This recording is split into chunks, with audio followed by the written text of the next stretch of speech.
Vegetative reproduction. As you people are knowing that many plants are incapable to develop the seed. So other than seed, what all parts of plants are utilized for the formation of new plants under appropriate condition is known as your vegetative reproduction. Generally you have seen different methods we are using, such as your cutting, then root also, then leaves also. Some of the plants are utilizing leaf for the development of complete plant. So that all things are included in your vegetative reproduction. Next we will see the exact definition. The process of multiplication of plant in which a portion or segment of the plant body functions as a propagule and develops into new individuals is called as vegetative reproduction. Okay children, so any part of the plant we can take other than seed, and that will show your vegetative reproduction. Now we will see the types of vegetative reproduction. Two types are there. The first one is your natural vegetative reproduction. Second one is your artificial vegetative reproduction. Definitely by the name itself it is clear. Natural means certain natural process will be carried out, and artificial means it will be carried out by artificial mode. Okay. Now see children, when we talk about the natural one, naturally the plant parts are going to be propagate to develop the new offsprings. First one is your tuberous root. For this you can take the example of various roots which consist of your swollen body like structure, that is known as your tuberous root. In the soil itself they will form the clusters and they will develop the new plants when they will get the favorable condition. You have seen the dahlia, then sweet potato, radish. These are some of the examples of your tuberous roots. Then rhizome.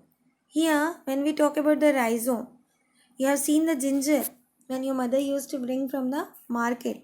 There you have seen up and downs are there. Okay. See the figure.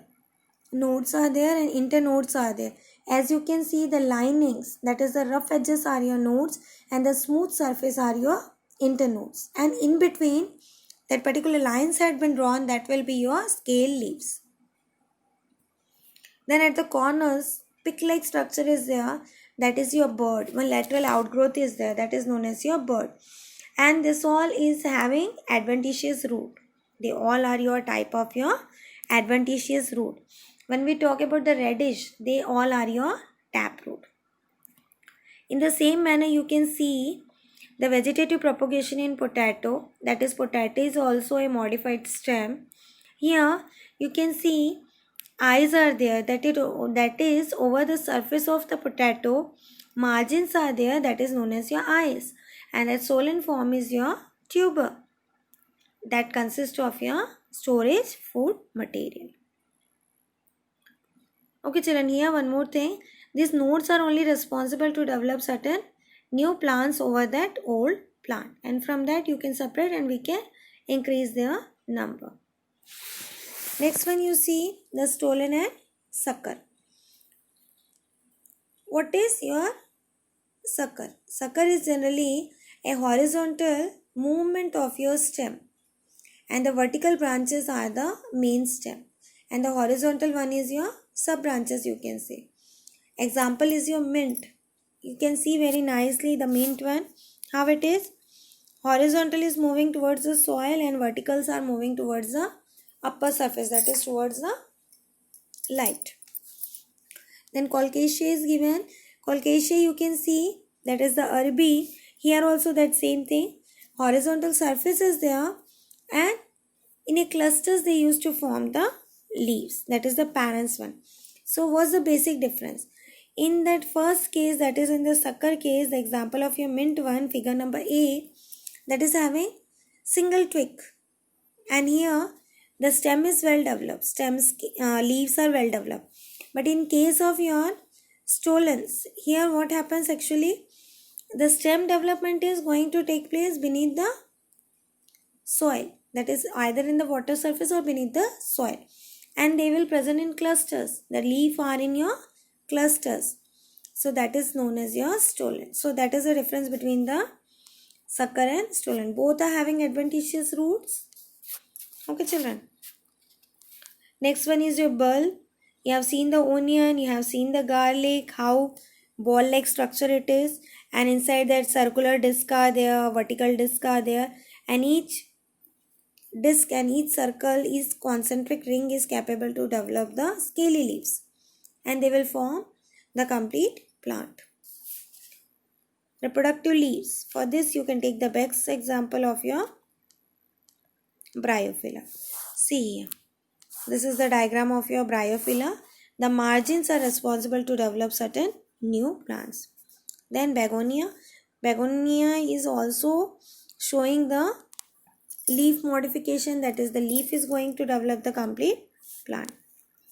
See children, here the diagram, the solen portion, that is the node portion where the leaf is attached with the stem. There only the bulbil is present. What is present? Bulbil. And that is capable to develop the complete plant. Then tuberous root, again the same thing. That is sweet potato, radish, you can take the example of that. Then turons. Just with the help of the figure, I will explain you the turons.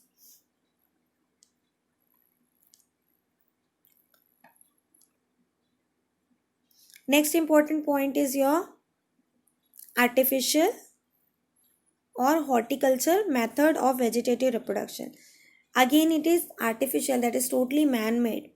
And by the help of this man-made technique, we can develop more number of plants with good quality, that is the superior quality, and quick propagation of the plant. Easily we can get large number of plants with good texture and good quality.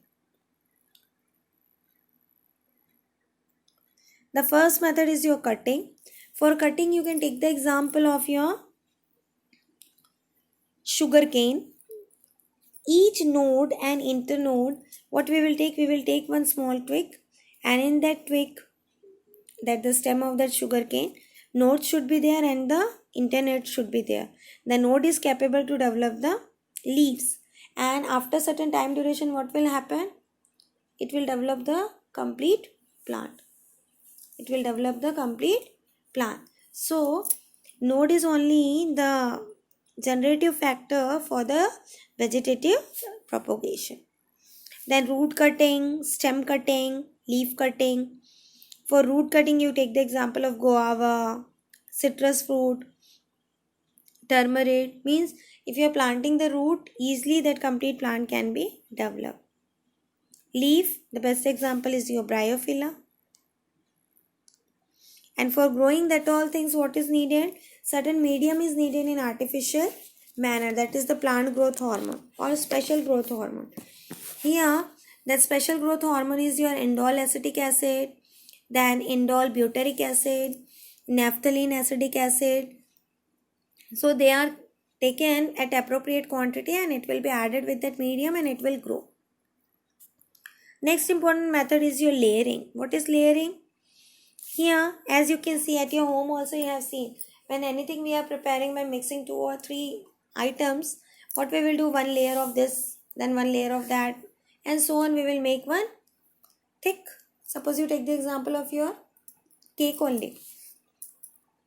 One layer of bread will be there, then cream, then again one layer of bread, and so on. That manner we will prepare the pastry or cake. Okay, in the same manner here also that process will be carried out, but in an artificial manner. What happened?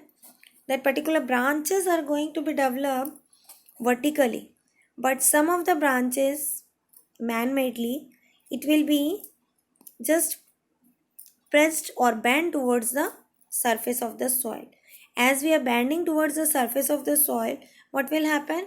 Again it will develop complete plant. Again it will develop complete plant. As it is developing the complete plant, we will provide the support, and each twig of that particular plant is capable to develop the root, and we can separate it out from the parents and we can plant somewhere else. In that manner we can increase the number of the plant of same or respective species.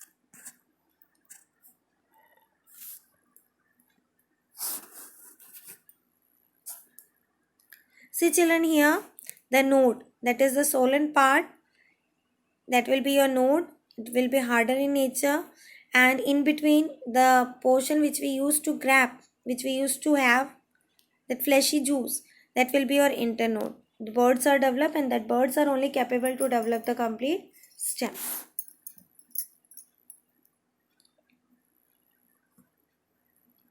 Layering also same thing. See, the middle portion, so many vertical branches of the stems are there. Then after that we are bending towards the soil. When we are bending towards the soil, what will happen? The stems are just lay down in the soil. After that it will touch to the soil and it will start developing the fibrous root, and we will support it by certain supportive agents such as your twig and this and that.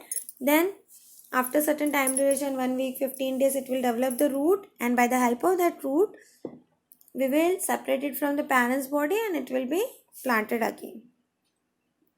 Okay children, next we will see about the grafting.